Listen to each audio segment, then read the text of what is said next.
Anthony Grassi here for D2 Ticker at the 2025 NCAA Convention. Happy to sit down for another small college conversation with the Commissioner of the South Atlantic Conference, Patrick Britz. Pat, thank you for joining me. Good, Anthony. Thanks for having me. So we sit here right now, you're in year 17 as the Commissioner of the Conference, one of the longest tenured across Division II. I'm curious, the longevity that you've had, how do you think about, or what does it mean to be in that role, in this role for this amount of time, and you recently just signed a contract extension as well? I think it says a lot, for me anyway, it says a lot about Division II and the value of it. Prior to this job, my entire career was Division I. So making the transition to Division II was not easy, but it was something that I haven't looked back on, honestly. And, we've got some tenured other commissioners in the room, and, you take some ownership of it at that point. When you've been there that long, you understand the responsibility, and we've had some change recently. Probably have 4 or 5 now that are less than 2 years in. So you want to help them along the way, and not stifle their ideas, but also let them know that, hey, we've already talked about this, or we've already been down that path sometimes. But I think just like all of college athletics, Division II is in a very unique space right now, and trying to navigate a lot of different things, and the speed at which things are changing right now is probably the most alarming, I think, for anyone that's in college athletics. Absolutely, yeah. And as you mentioned, the turnover in commissioners, we've had commissioners from all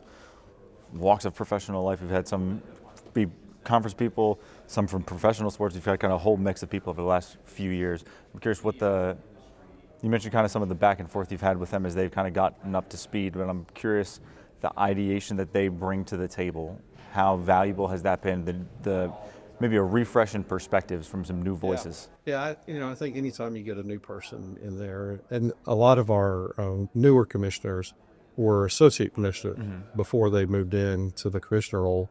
So they definitely saw things from a different perspective, whether it be compliance, championships, some either media relations, things like that. So I think they bring a fresh look into some things that maybe some of us older commissioners may potentially lost touch with, just because we've got people doing that, right? Staff.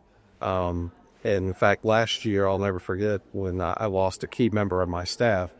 I had to take over our baseball throwdown, and running it, it gave me a fresh perspective on maybe we should do this and differently. And we were able to institute that for this coming year. So, I think that's helpful to sort of step back, and some of the newer commissioners are able to do that for us and make us think about things a little differently. As that specific baseball experience, has that maybe informed how you, maybe influenced how you think about staying in touch with as many things as possible? Obviously, you have your role, you have a whole bunch of things that you're dealing with as the commissioner of the conference, but making sure that you have the touch points that can help both your staff, which also helps the member institutions. I think that's a great point, Anthony. Yeah, I think when you've been in a position this long, sometimes you almost have to reinvent it, right, at certain points to stay fresh. So it was actually a good reset for me. And in our role, a Division II commissioner, one day you're the CFO, the next day you're the COO, then you're the CEO, and then you're the soldier. Because the presidents will say, well, you need to do this. Yes, ma'am. Yes, sir. That's what I'll do. So it varies day to day on what you do. But, I think if you can sort of tackle a new project, the one thing they always want you to go a little big picture and, long range, just strategic planning and all that. But at the end of the day, when you have such a small staff, someone's got to do the day-to-day thing. Right. So I've always tried to keep my fingers involved in some of those, just to stay relevant and work with the staff, or make sure they know that I'm not just dictating and say, hey, you guys do this. So all that stuff. You mentioned at times you having to reinvent yourself. Has the role of the commissioner over your tenure changed? That's a great question. I'm sure it has, and maybe I'm just not smart enough to realize it. And you've kind of gone with the flow, and gone with the tides. It certainly has. The things that I'm having to navigate through now, I certainly didn't have to in 2010. My second or third year in on it.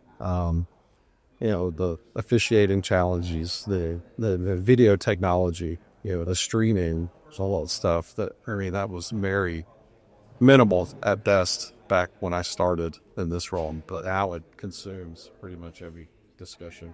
As you think about, did you think about some of those newer commissioners and maybe what the role of the commissioner is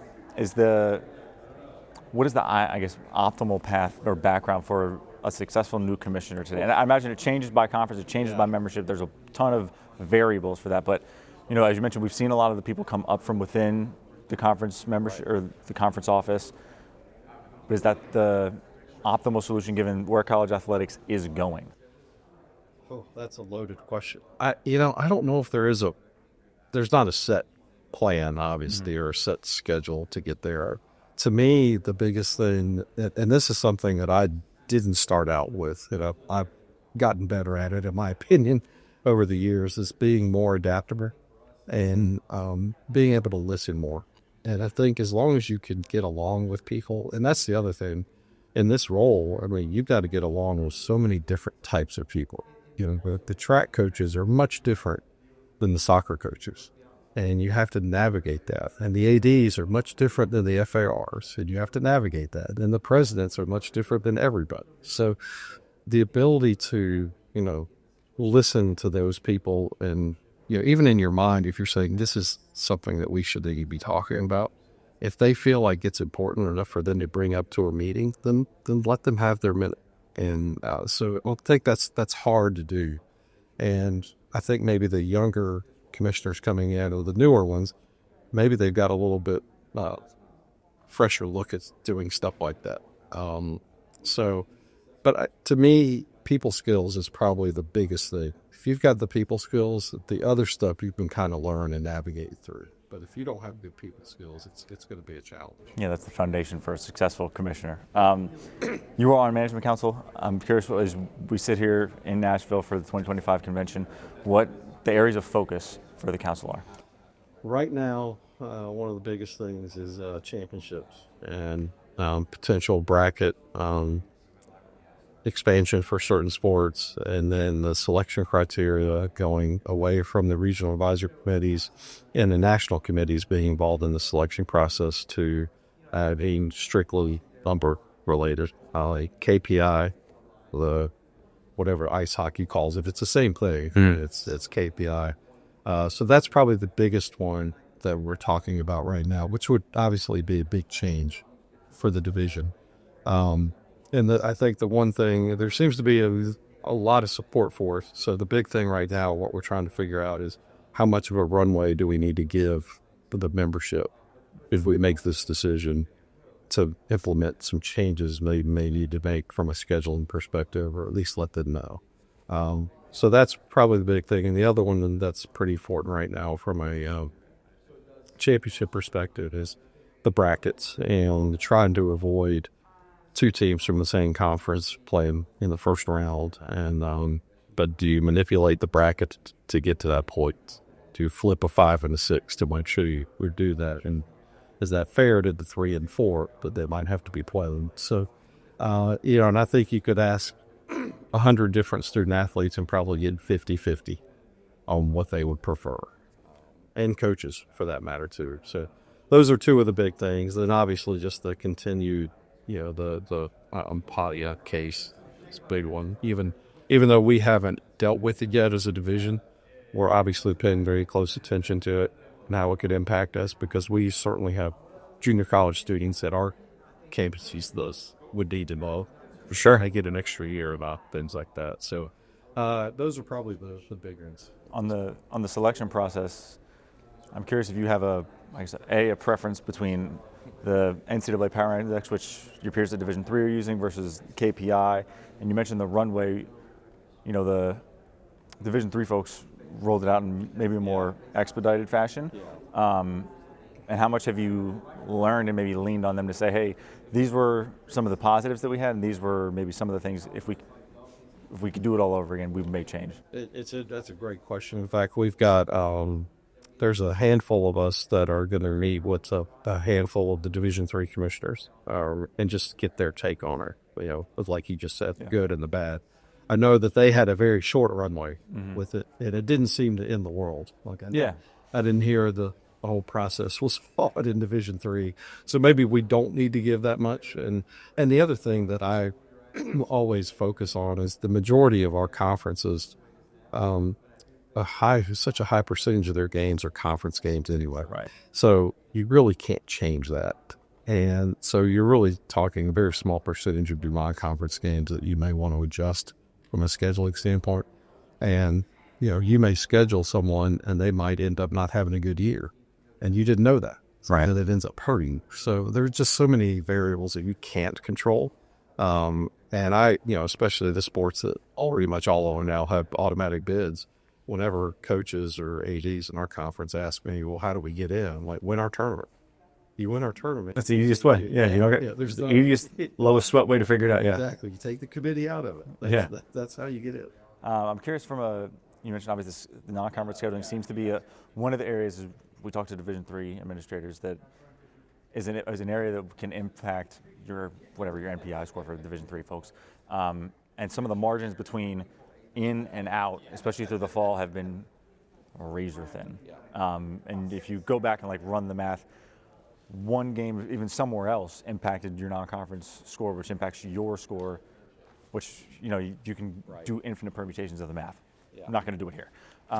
But as the commissioner, does that maybe influence how you think about maybe some scheduling partnerships between those in your region and maybe beneficial to set some of those up in advance, especially if there are leagues that you identify that are very strong top to bottom, or on the other side, maybe if you can control for some of those variables and say in whatever sport, we can try to line up people that we think maybe in preseason are going to be higher so that the strength of schedule, the strength of wins maybe can help them should they stumble down closer to or stumble throughout the season. Are those some kind of things that you're thinking about from the conference office? That's another great question. Then the issue that I think every conference has is we would have a percentage of schools who would want that. And then we'd have another percentage that would say, well, we would rather schedule someone that we think we can beat or that's just close to us from a conference perspective. Yeah. So, it depends. And when we got 13 schools and the majority of our sports, we have all 13. Not all 13 are going to have the same goal to start the season. And so it's a little hard to do that. But, I mean, in concept, it's great. In practice, but in practice, it may not work for everybody. So it may accomplish what we're trying to do for a small percentage of teams. But, if I'm 20 minutes from another Division II school that may not be very good, but I can get a home and home with them, and it won't cost either of us a lot of money. Why would we not do that? Right, yeah. There's a lot more consideration than just the metric that we're trying to go against. You mentioned the bracketing principles. I'm curious, and some maybe bracket expansion. There's been a lot of buzz around, or people have advocated for trying to get football to be on a more expedited path than the next budget cycle. Where do you land on that? Where do I land on, or where does my conference land? Both. Okay. Where do you as our conference right now is opposed to the AQ? Okay. But they certainly would be in favor of the expansion. And personally, I'm lukewarm on the AQ, but if it gets us to the expansion, I'm for it. That's the one thing, and I even spoke about it on the floor of the convention last year. I think we're sort of putting the cart before the horse, but maybe there is no cart and horse. Maybe they both need to almost be simultaneous. And I think assuming the executive board who's meeting right now, if they approved what our management council recommended to give a little more flexibility to the tri-year budget cycle, which would allow us to expand the bracket prior to the next cycle, we might be able to approve the AQ on Friday, and then by the 2026 season, we could expand the bracket.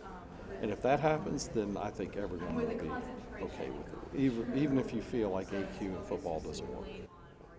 And I think that's the other thing, and listening to some other commissioners, their biggest concern is, well, how do we determine door AQ is we don't have a championship game, and we have a three-way tie where everyone's 9-1 and they all beat each other. How do we break that tie? I'm like, yeah, that's a tough one. I don't have an answer for it. But I think for the overall principle of Division II, and especially since we granted the AQs of field hockey and baseball crosses last year, it's probably tie. This is who we are as a division, and the access to championships is a big deal. So we should probably make sure that every conference has the ability to participate in the football championship. For football specifically, is there, it seems because we had the Week 0 proposal last year, we have AQs this year. We mentioned the bracketing principles a minute ago.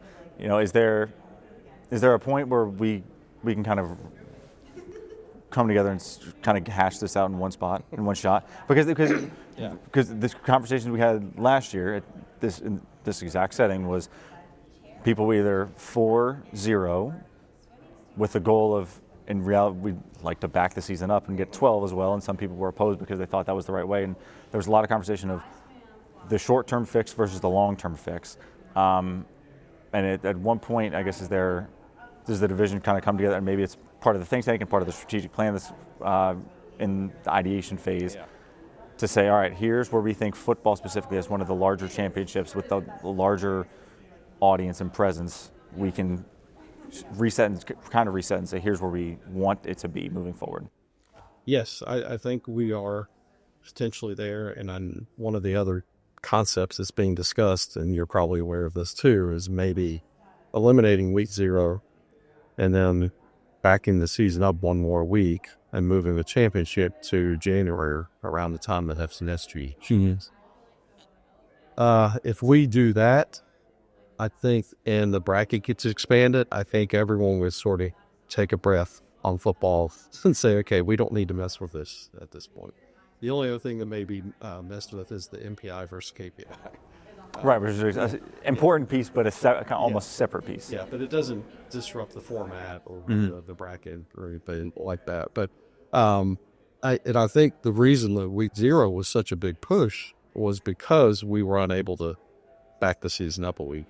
I think if we'd been able to do that, but Week 0 wouldn't have mattered. But for so many, and I was in that camp, so many of us that just didn't like the idea of playing 11 straight weeks. If you wanted to play 11, you had to play 11 straight weeks without a bye. And some will argue, well, you don't take that full week off. We're still practicing. Yeah, but it's different. Right. You're not having to travel or host a game, and we probably are taking it a little bit easy to let guys recover and part of it to rejuvenate.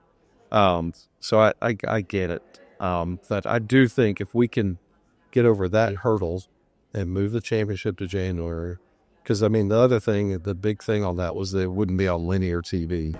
Well, the way we've evolved as a division, we've forced everyone to the second screen, as I call it, in the streaming anyway. So we might as well embrace that. And if it's streamed on, ESPN Plus or Flow Sports or whatever it is, it's still going to be available. It's just not going to be on ESPN or ABC or CBS, which if we're up against the college football playoff or NFL regular season, we have to understand who we are. Right. And why are we hovering on it? Yeah, we saw that a little bit with D3 moving from a Friday night kind of standalone spot on ESPNU moving to Sunday, an NFL Sunday, again on ESPN, and the number was the same, which nobody in media wants to go against the NFL. No. Yeah, that's like a cardinal rule. Exactly. I'm curious, as you think maybe bigger picture outside of just this conversation we're having right now, what are some changes that you would advocate for the betterment of the division? And maybe those stem out of the think tank report and the think tank that happened this past September. Ooh. The discussion and the proposal about allowing student athletes to retain the season of competition if they only play 30% or less in their initial year, I think that's a big step. I'm not 100% person. I'm about 100% in favor of just a blanket 5-year rule. I just don't see the need for that. But I think a lot of times, because I think we're asking students to come back. Some of them have come back in the COVID situation for a 5th or 6th year and then realize, well, I didn't really want to do it, but I didn't have any other choice. Mm-hmm. Where at least they would have a choice in this situation. And I always think about, maybe because I've got younger kids moving up into it, but I always think about the impact of the high school kids. Yeah. How they've got less of an opportunity to come in and play if people are sticking around a little bit longer. But as far going back to that 30% rule, I'm conceptually I'm all for it. I'm just not sure that 30% is a one size fits all for all of our sports. I think we need to tweak that a little bit because there's a few sports where you could play in 30%, but that was really all you were going to play in any of it. If you're a pitcher in baseball, that's probably all you're going to play in. So should you really get a year back because of that? So let's kind of slow it down a little bit and tweak it. But overall, I think it would be good. I think it would separate us as a division and be more student-athlete friendly. I think the other thing from a division that we've really got to focus on is the growth or the lack of growth that we've had of schools coming into our division. Like, when I first started, it was like a waiting list to become Division II, and that's sort of petered out. And maybe the Division I and the house settlement and having to opt in or opt out, that may force some of the Division Is that are opting out to opt into Division II. So we might gain some there. I don't know. But I think we've got to sort of grow our division a little bit more, especially in certain parts of the country. I would be nice to have a few more West Coast schools. So they don't have to travel as far. So maybe something to that effect. And then this is probably more not just Division II. It's probably all divisions and pro sports as well. We just got to be more human at games. I don't understand the hatred and why people feel the need to say some of the things they say, whether it's the opposing team, opposing fans, officials. Whatever. I don't know why it's so hard. Just go and cheer for your team and enjoy the context. And, the whole flag planting thing that happened in the Division I football, it happens at all levels too. I'm not throwing shade at D1. Like, why? Well, why do you have to feel the need to rub salt in the wounds after you...